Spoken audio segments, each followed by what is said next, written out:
Leta 2010 je vrtec obiskovalo 945 otrok, letos pa 1180 in 50-odstotna subvencija starševskega deleža plačila presega 20% jedrske rente.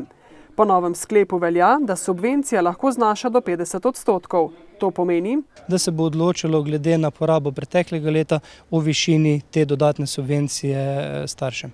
Drugi sklep, ki je bil sprejet, je pa fiksno določil ta znesek za šolsko leto 2012-2013, to je pa 27% dodatnega znižanja. Po starem odloku je bil do subvencije upravičen starš s stalnim bivališčem v Krškem. Prihajalo je do zlorab, ko je na primer družina živela v Kopru ali v Velenju in uveljavljala subvencijo.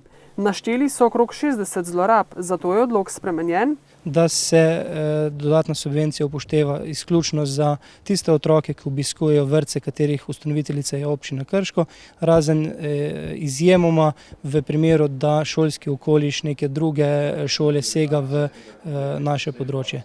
Tak je primer Premagovca, od koder otroci hodijo v šolo v brežiško občino ter vasi Rožno in Stranje, ki se navezujete na šolo v sevniški občini.